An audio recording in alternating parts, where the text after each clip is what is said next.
Hey, welcome back to the Disney Plus Everyday Challenge, and today we have Daredevil, the film from 2003. It is an hour and 45 minutes long, and yeah, this is Ben Affleck. This is a man who's playing the Marvel version of Batman before he played Batman. Yeah, I know they're not exactly the same, but when you think about it, the blind guy who, fights using sonar, basically, shouldn't he be named Batman? I don't know. Batman was made a good 30 years before Daredevil, ish, give or take. But yeah, this is Ben Affleck's first superhero role, I'm pretty sure. Yeah, and this is with his future wife and future ex-wife, Jennifer Garner, as Elektra. This is directed by Mark Steven Johnson, who I think also had done the Ghost Rider films. He's kind of... I could be absolutely wrong on that. Just came to my head right now, only because it seemed like he was doing all the Marvel Fox stuff for a while, except for Fantastic Four and X-Men.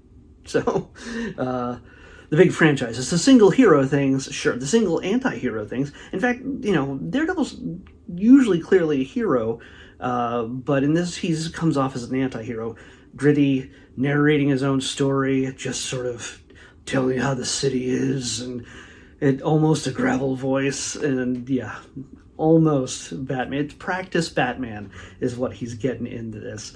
And this is well before the MCU was even an inkling in Kevin Feige's eye. Sparkle in his eye? Yeah, something like that.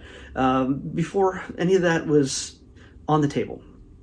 Yeah, sure, they were making Spider-Man movies over at Sony, and they were already like too deep in with X-Men films, and they were doing pretty well. I don't know when Ghost Rider came around, which is a crime that it's not on Disney Plus officially yet. It is currently on Hulu.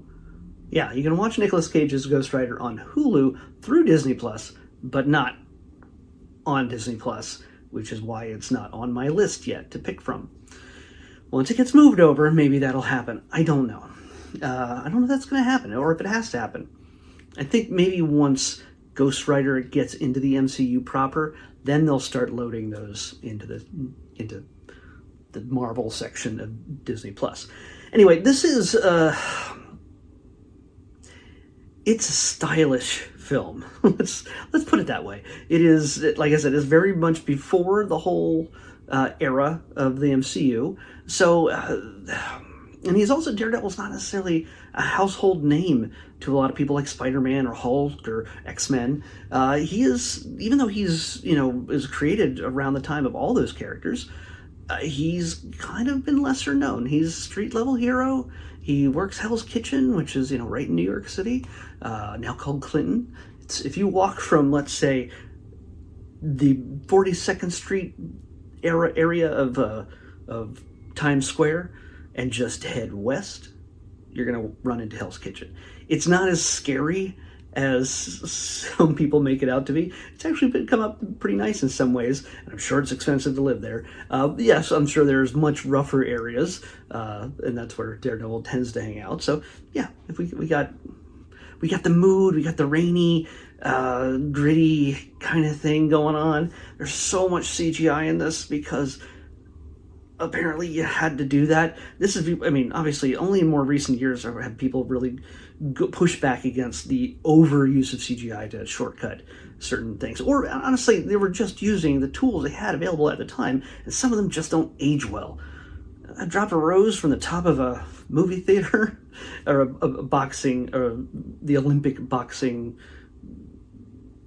place, I don't know, where they have exhibition matches. That whole rose drop digital. I think a lot of the times in this, and I've read Daredevil consistently during this time because this is all going to fit together in a moment. So it was a time when Marvel was kind of iffy after the 90s. A lot of comic companies were, but Joe Quesada was brought in to sort of revitalize certain titles, certain characters, and he created the Marvel Knights along with Jimmy Palmiotti, I think some others. I can't recall them all right now, but Joe Quesada Started. He was editor in chief at the time in 2000, and he hired on a guy named Kevin Smith to write an arc of Daredevil, which killed off a different love interest than is killed off in this movie. But yeah, Kevin Smith, yeah, the guy who did Clerks and Mallrats and everything else, Jay and Silent Bob, he wrote a pretty good story arc in Daredevil, and Joe Quesada drew it. And that's why when you hear certain names run through this, whenever you hear a name mentioned, usually of a man, it is one of these creators that was behind Daredevil at one point or another. You'll find that when Matt's dad, Daredevil, Matthew Murdock, when he's a kid, when Matt's dad is threatened to say he needs to throw a fight because all of the other fighters are his guys too, and they know how to do it. And those fighters are Bendis, Mack, Miller, Frank Miller, Brian Michael Bendis, David Mack. These are all writers or artists. Bendis and Miller were writers. Artists too. Miller was an artist, of course. And then Mack is an artist as well, and also eventually went on to write a Daredevil comic later on. I'm super educating you on Daredevil comics. I'm sure this is what you wanted. After Kevin Smith, Brian Michael Bendis took over for a very impactful series that kind of changed the look and the feel of the character for a good long time. Followed up by David Mack, who during his run of not just writing it, but drawing it, his painterly style gave us Echo, which is also a Disney Plus series. So this early 2000s era put Daredevil in the limelight enough that they said, you know what, we have the rights. We're Fox, and we have the rights. Let's make a movie with all the people that love Daredevil. Now, Kevin Smith, of course, makes a cameo, and his buddy Ben Affleck plays Daredevil. I'm sure he had no small hand in influencing that. And of course, everybody gets name dropped. At one point, Bullseye, the main villain, played by Colin Farrell, we'll come back to him in a minute. Colin Farrell steals somebody's motorcycle and throws a pen through his forehead, and all you hear it, and then you see a face drop into frame with a pen sticking out of his forehead, and that's Frank Miller, the man who is responsible for much of the original storyline that inspired this movie. In that story from the 80s, Daredevil meets a young woman named Elektra Nachios, and she seems to be a little bit more than she appears to be. And of course, they come into conflict with a assassin who cannot miss, named Bullseye. He is an incredibly deadly assassin and a big favorite in the comic book world because he's almost unbeatable. And who can beat him? Well, Daredevil. But who didn't beat him? Well, there's an iconic scene. If you want to, you can... I should have brought the trade paperback with me here. There's a scene of... Spoiler, in case you haven't seen this movie, and there's a chance that some of you haven't, I would just say stop watching now. If you haven't already, stop watching now. Go watch the movie, just to have context. But odds are, if you really, really wanted to watch the movie, you would have probably watched it by now, I'm thinking. Well, Bullseye, in an iconic panel that has still been tributed many times over the years, he stabs Elektra through the chest with her own sai and killing her. But of course, it's Marvel, so nobody stays dead for long, and she would come back in later comics. However, in this, she seems pretty dead. And also, we get the impression that at the end of this movie, Bullseye is dead as well. But what we get instead is maybe, unless X-Men did it first, maybe the very first mid-credits scene where we find Bullseye in the hospital in just casts, all a body cast, and he can barely, he can't even move, but a fly is bothering him, and he's able to stab it with a syringe somehow. We don't get to see how it's done, but yeah. So anyway, I know I've spoiled the entire movie for you now, but honestly, this comes from an era before we really got into the MCU and the way things work and how to make a superhero movie that isn't just simply a superhero movie. It usually when Marvel makes movies now, they are reflective of certain genres of film, like Winter Soldier was, a spy thriller kind of thing, espionage kind of situation. Guardians of the Galaxy is a sci-fi comedy. It's those kind of things. They're not just, here's a pile of superhero films. Thor is a fantasy. Iron Man is also science fiction in a sense, but it's more about Tony Stark than it is Iron Man, despite the name on the film. But all of this to say is that this film looks like it was structured just to recreate scenes from the comics. There are so many scenes that are just pulled right off the page. Like, you just put silly putty on it and pull it off, and then you have the picture of that shot on your silly putty. People under 40 have no idea what I'm talking about. I'm sorry. So, so what we get here is just a guy, a loner. He's balancing his real life as a lawyer, and ironically, when he fails at securing justice for his clients, often pro bono, along with Foggy Nelson, played by Jon Favreau. Before he was Happy Hogan in the Iron Man films, and eventually Spider-Man films as well, and the MCU in general, and Deadpool and Wolverine recently. He was Foggy Nelson. He's Foggy Nelson. So it's kind of see that John has a long history in Marvel films through various characters. But what we get here is him balancing his life and also romance. But we get a love scene. We get an actual kind of love scene that I don't think we had gotten yet in any of the Fox or Sony films.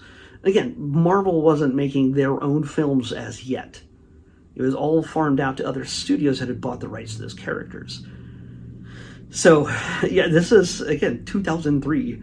We get a love scene with the future lovebirds and ex-lovebirds. We get a lot of religious imagery because Matt is a Catholic, and he has part of what he deals with is his faith in humanity and his faith in God and his place in all of it. That is not really super fleshed out, but it takes place in a church, especially the final battle scene with Bullseye. Yeah, you kind of do that. What we also get is a battle about corporate greed and things like that. It seems pretty relevant these days, against the Kingpin himself, played by Michael Clark Duncan. And this was the kind of thing we all, everybody knows him from the Green Mile and things like that. So it was kind of interesting to see him as a threatening villain. And does it come down to Matt versus the Kingpin of New York? Will he kill the man as he so callously did for some? He didn't kill the guy. He just didn't stop the guy from being killed. And so it's that understanding, that alignment with justice that he's also struggled with. So there's a little bit more depth to this than is readily thought of, but for the most part, it is just a sequence of stitched together cool scenes. Is it necessary for would Daredevil, the blind guy in the subway fighting the rapist who got off on trial in the courtroom that he was litigating for the person who was raped. He was not defending. He was prosecuting. He's a prosecutor. So, is he defending? No, he was prosecuting, and he didn't win. So when you get to the point where he's just finished watching a man cut in half by the C train, in the subway, and the police are now checking out the crime scene. He had enough time to lay down lighter fluid, I guess, on the sidewalk, the cement of the platform. So it's somebody dramatically dropped a cigarette on it. It showed a stylized DD, so you know who it was. Robin Hood is here. You know, it's some of these things are pretty silly, and the most notoriously silly scene in this. Again, we didn't know how to treat these films as more than just pulp. Let's just say pulp. It's the mating sequence, not the mating sequence, the courting sequence between Matt and this girl he smelled when she walked into the coffee shop, Electra. And in order to get her name, he follows her outside, and then they have a sort of choreographed fight in a playground in front of children who are watching. And he's a known blind lawyer, and she's a girl who walked into a coffee shop.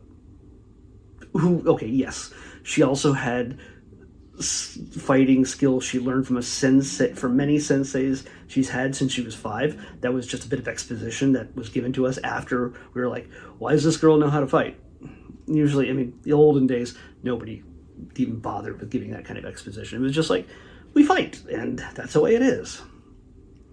So, through all of this, it's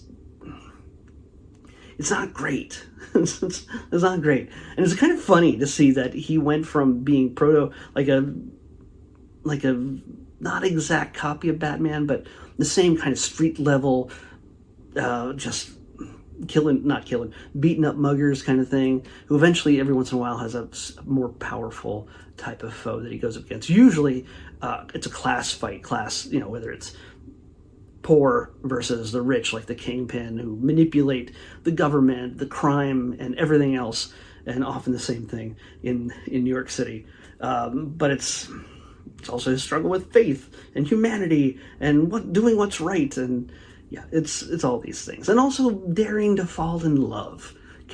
Does he dare to fall in love when everybody he cares for dies? Like his father died, Electra died. And will anybody else die? Well, if they would have ever done another film that would have been based on Kevin Smith's story, well, yes, that somebody else would have died. So Karen Page would have died.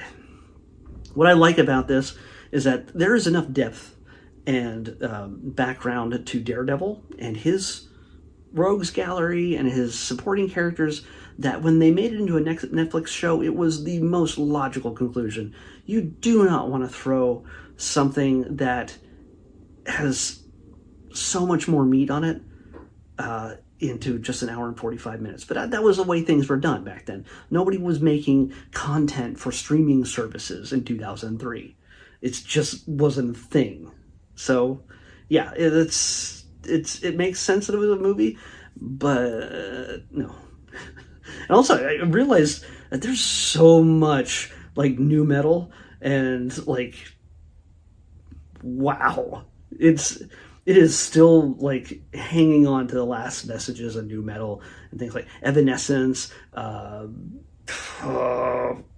all erased from my mind. I looked at the credits afterwards and like, I know half of these songs from 21 years ago.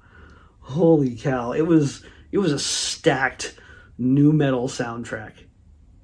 If you really love new metal, NU metal, with the umlaut probably, you're going to want to watch this just for the music and you get the soundtrack. Because, yeah, it's not subtle at all. Oh, and, being that Affleck went from being Daredevil to Batman eventually, it's kind of funny that Colin Farrell went from being a Daredevil villain in Bullseye to being a Batman villain as the Penguin. But not Ben Affleck's Batman, but Robert Pattinson's Batman.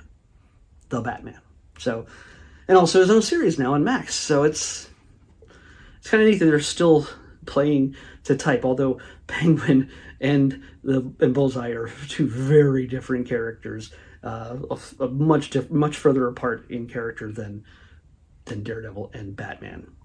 Fighting styles are similar. Yes, Daredevil has powers in the sense of his echolocation kind of thing, and his super senses and things like that. Batman does not have that, except for in his technology that he uses, because he's a billionaire. That's his superpower, being a billionaire. So I say, if you want to go back and see the early era of Marvel films, and you don't put too great expectation on it, because the TV series is head and shoulders better than this. It's just plain that it is. If you want the only thought of Daredevil to come to your mind, if you don't read the comics and you just want the only thought of Daredevil to be the Netflix series now on Disney Plus, stay with that. This might mess you up. So yeah, don't try also a drinking game every time. If you're a Daredevil comic fan, whatever you do, don't start a drinking game where every time you see a recreation of a comic cover or panel, to take a drink, because you will die. You will die alcohol poisoning so badly. I just, can't say that loud enough. So don't drink and watch Daredevil. Let's pick tomorrow's episode. 242.